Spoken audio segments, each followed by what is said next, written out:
गोविंदा। गोविंद गोविंद गोपाल भज मन गोविंदा। गोविंदा गोपाला गोविंदा गोपाला। गोविंद गोविंद गोपाल भज मन गोविंदा। गोविंद गोविंद गोपाल भज मन गोविंदा। गोविंदा गोपाला गोविंदा गोपाला। गोविंद गोविंद गोपाल भज मन गोविंदा। इसलिए पुण्य आत्मा, आप ध्यान से सुनिएगा, आत्मा का परमात्मा से मिलन का क्या मतलब? जीव को परमात्मा नहीं मिलते। ये जो आप और हम लोग मंदिर जाते हैं, ये राज आज समझ लीजिएगा, आत्मा से जाओगे तो परमात्मा का साक्षात्कार करोगे। क्या मतलब? परमात्मा का कैसे अनुभव होगा? जब तुम्हें आत्मा का अनुभव हो जाएगा। आत्मा का अनुभव कब हो जाएगा? जब चित्त में संसार नहीं रहेगा। पहले नहीं था, पहले भी बाहर था, अब भी बाहर हो जाएगा। जब अंदर परमात्मा होगा तो आत्मा और परमात्मा का मिलन होगा। यही साधना जो संत महात्मा साधना कराते हैं, उनका मूल लक्ष्य क्या होता है? आपके चित्त का शुद्धिकरण करना, आपके अंतःकरण का शुद्धिकरण करना, आपका हृदय शुद्ध हो जाए। बस संत महात्मा का काम एंड यहीं पर। आपका अंतःकरण शुद्ध कर दे, सत्संग से करे, प्रेम दीक्षा दे के करे। ध्यान से सुनिएगा। फिर क्या होता है? जैसे ही तुम्हें आत्मज्ञान हुआ तो परमात्मा से तो पहले से मिले हुए थे। हंसी आएगी आपको, हाय राम, मुझे क्या पता था। मैं ढूंढ फिरी जग सारा, मोहे मिला न प्रीतम प्यारा। मैं कुंजन कुंजन भटकी, वृंदावन आन के अटकी। ये वृंदावन क्या है? आपका हृदय। जैसे चित्रकूट, ये भी वृंदावन है। जब आप अपने चित्त को खाली कर लोगे तो परमात्मा से मिलन होगा। अब वो खाली कैसे करेंगे? ये साधना का क्रम है। तो भगवान राम ने निर्णय लिया, अगर भरत जी को जीव बनाकर हृदय से लगाऊंगा तो पक्का मिलन नहीं हो सकता, क्योंकि जीव का ब्रह्म से मिलन होगा, वो अधूरा मिलन होगा। अब ध्यान दीजिएगा एक एक शब्द पर। पूर्ण का पूर्ण से मिलन होना चाहिए। पूर्ण आत्मा, पूर्ण परमात्मा। बहुत गहराई से समझो, आप पूर्ण आत्मा हो। ये जीव आत्मा जो आपके ऊपर एक कलंक है, एक तरीके से आप अपने को देह मानते हो, ये कलंक है। जिस दिन आप अपने आप को आत्मा बन जाओगे, आत्मा मानने लगोगे, शरीर में रहना पाप नहीं, परिवार में रहना पाप नहीं, अपने को शरीर मानना पाप है। तो पूर्ण से पूर्ण का मिलन होता है।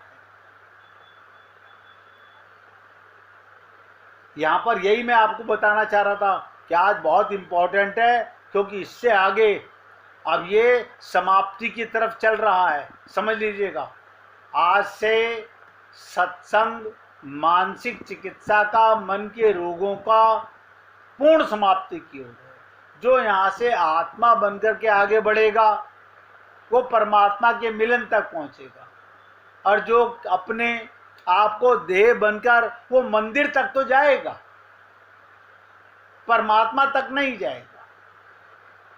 तो पूर्ण का पूर्ण से मिलन होना चाहिए, तभी मिलन पूर्ण होता है। आप लोग ने सुना होगा पूर्णस्य पूर्णमादाय, ये श्लोक जो आता है इसका क्या मतलब हुआ? पूर्ण ब्रह्म पूर्ण आत्मा को मिलता है।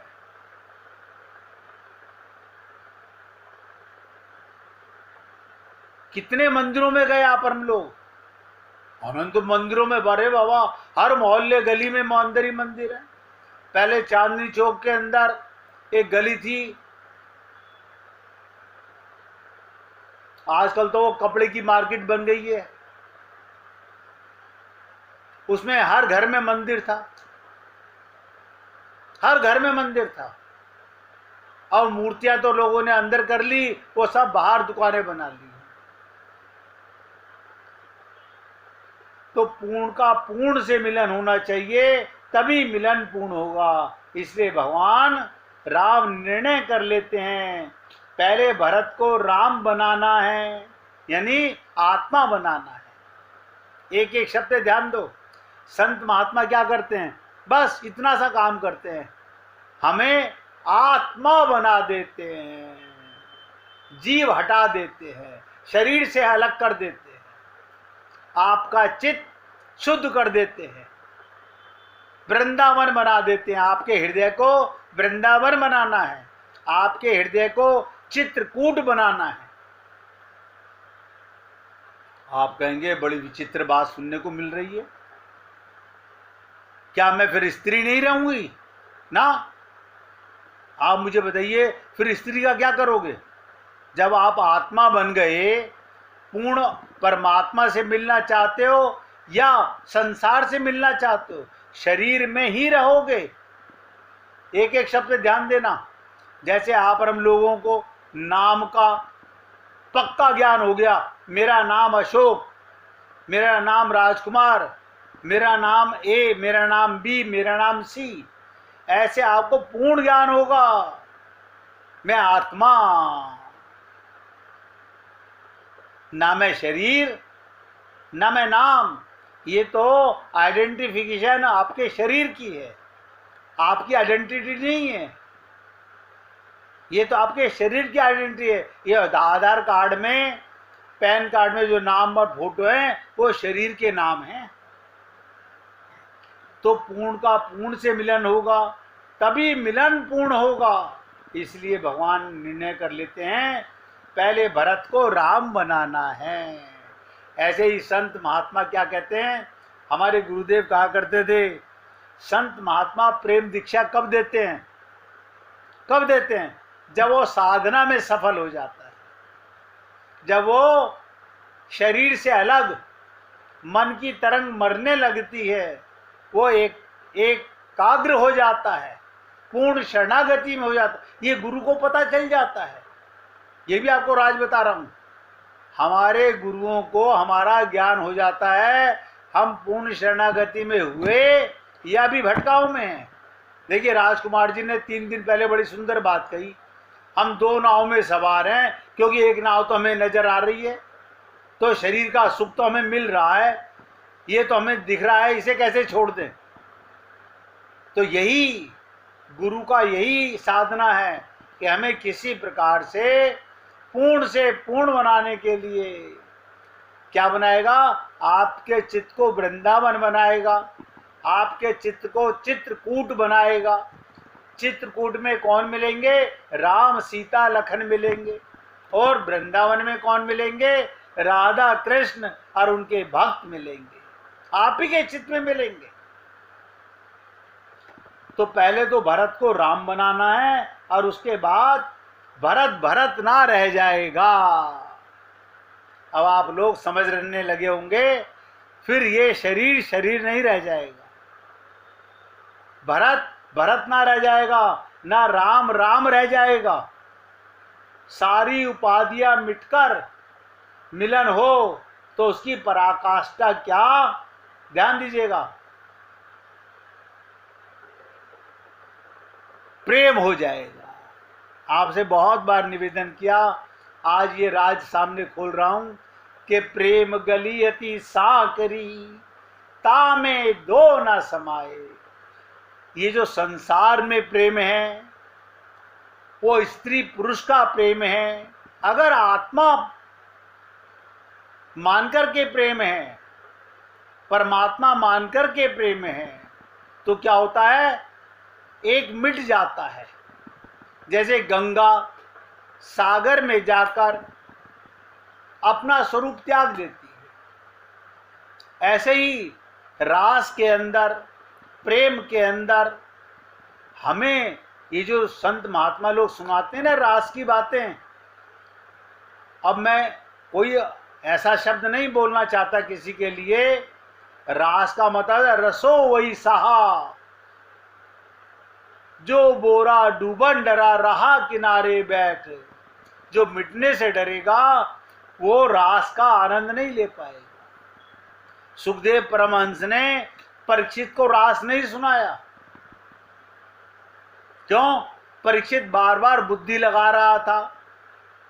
सुखदेव ने डांटा कि मूर्ख, ये मन और बुद्धि का विषय नहीं है, शरणागति का विषय है। और क्या कहा, तू इसका अधिकारी नहीं है, तेरे 7 दिन पूरे होने जा रहे हैं, जा तेरा कल्याण हो गया, लेकिन तू रास का अधिकारी नहीं है।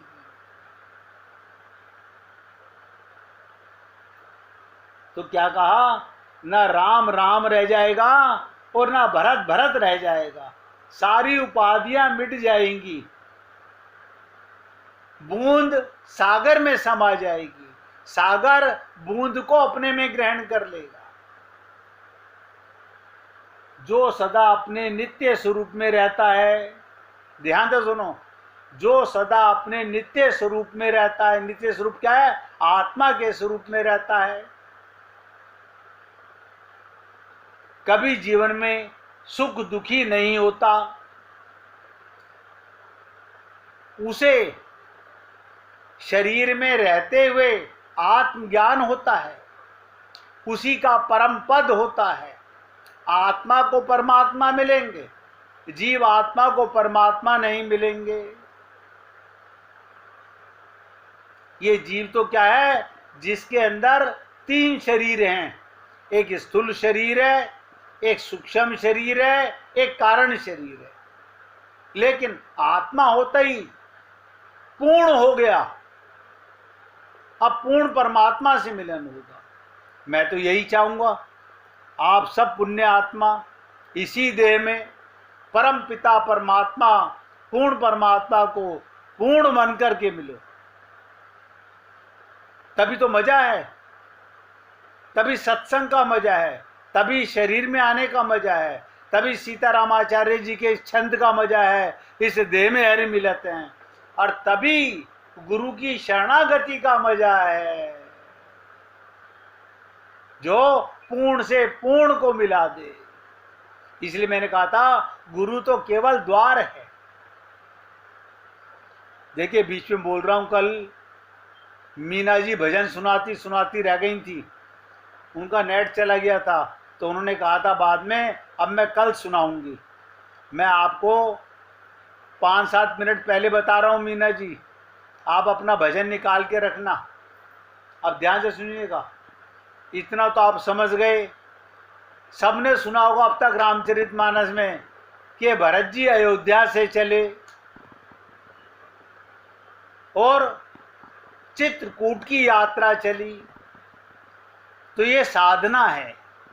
जब आप और हम लोग संत महात्माओं के साथ साधना का क्रम, अभी कल भाई जी बोल रही थी कि भैया आपने साधना बीच में करानी चालू की थी, बंद कर दी।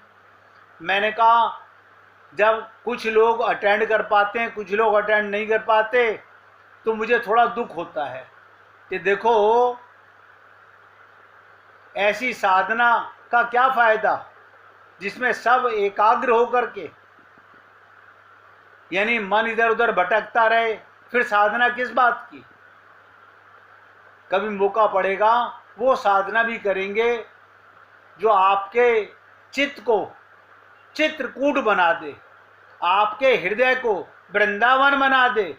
मैं वो वृंदावन की बात नहीं कर रहा हूं जिस वृंदावन में आप और हम लोग जाकर के भगवान के दर्शन करके आ जाते हैं, वो वृंदावन नहीं, वो तो माइक वृंदावन है।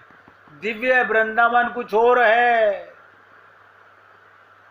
वो दिव्य वृंदावन आपका चित्त, आपका हृदय, वही चित्रकूट है और वही वृंदावन है। ऐसा बनाइए कि आपके हृदय में परमात्मा और गोपियां आए और आपके साथ नृत्य करें,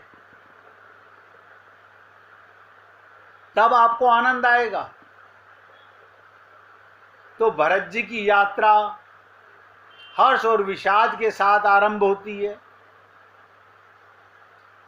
हमारी भी यात्रा जब हम गुरु के पास जाते हैं तो मन में संसार का, परिवार का, शरीर का ज्ञान लेकर जाते हैं।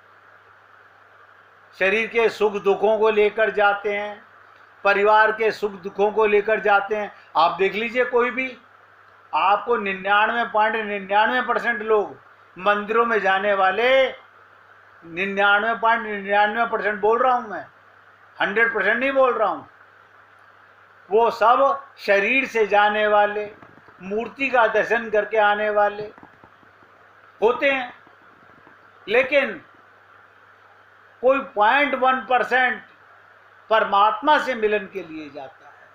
पूर्ण से पूर्ण का मिलन होता है। वहां भगवान गलबैया करते हैं, फिर आप ही वो मधुर मूर्ति अंक भर लिपटाएगी। वहीं पर मिलन हो जाता है। आपको और हमको तो नजर नहीं आता, वो क्यों नजर आएगा? हमारी माइक आंखें हैं, हमारा चित्त संसार से भरा हुआ है, हमारा चित्त, हमारा हृदय संसार से भरा हुआ है। जिसने अपने चित्त को चित्रकूट वृंदावन बना लिया, उसे नित्य प्राप्त परमात्मा की प्राप्ति का दर्शन होने लगता है। तो भरत जी की यात्रा हर्ष और विषाद के साथ आरंभ होती है।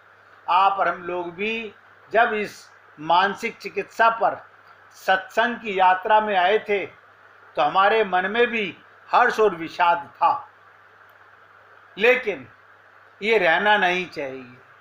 पहले भगवान राघवेंद्र की ओर जाने का हर्ष, देखो क्या खुशी थी भरत जी के मन में, क्या खुशी थी। पहले भगवान राघवेंद्र, राम की तरफ जाने का मन, राम से मिलने का मन, ये तो खुशी थी भरत जी के मन में।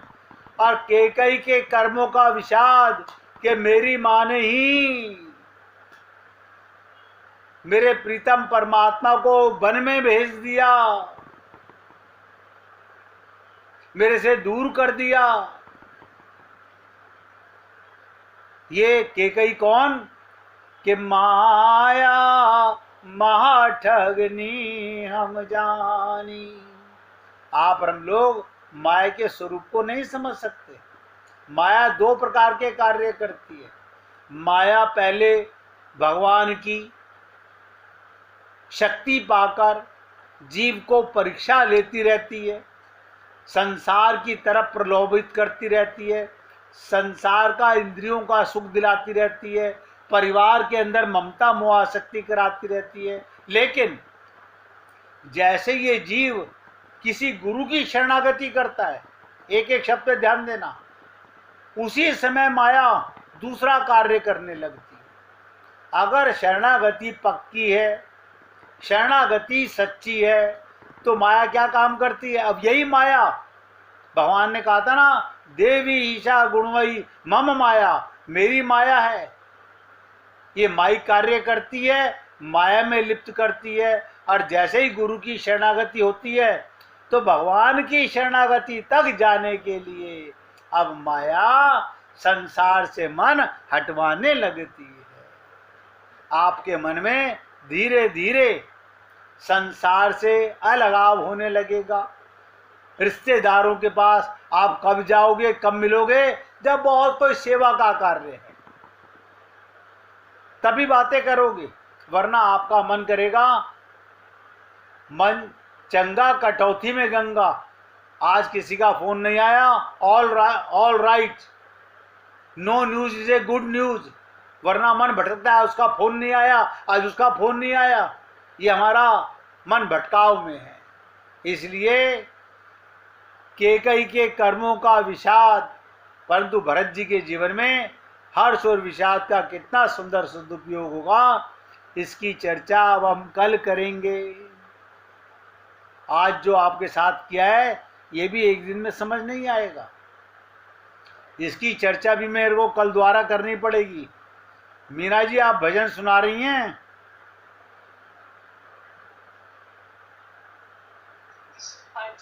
सुनाइए। अब मीना जी से भजन सुनिए, कल उनका भजन रह गया था, आज उनसे भजन का लाभ लीजिए भैया। सुनाइए देवी जी। मेरी प्यारी वेंकटला युग युग जीते रहो, मेरी प्यारी वेंकटला युग युग जीते रहो। केसरिया रंग जामो सो, केसरिया रंग जामो सो, अधो वस्त्र है लाल जी, मेरी प्यारी वेंकटलाल युग युग जीते रहो। मखमल टोपी मस्तक पर, मखमल टोपी मस्तक पर, घूंघर वाले बाल जी, मेरी प्यारी वेंकटलाल युग युग जीते रहो। प्रियल कावली मुख पर बिखरी, प्रियल कावली मुख पर बिखरी, चिकन चिकन गाल जी, मेरी प्यारी वेंकटलाल युग युग जीते रहो। वक्षस्थल लक्ष्मी राजे, वक्षस्थल श्री लक्ष्मी राजे, चमके हीरो माल जी, मेरे प्यारे वेंकटलाल युग युग जीते रहो। मंद मंद मुस्कान अनूठी, मंद मंद मुस्कान अनूठी, पूज पुंडरिक भाल जी, मेरे प्यारे वेंकटलाल युग युग जीते रहो। श्री वैकुंठ दास हिय लावे, श्री वैकुंठ दास हिय लावे, छिन छिन हो निहाल जी, मेरे प्यारे वेंकटलाल युग युग जीते रहो।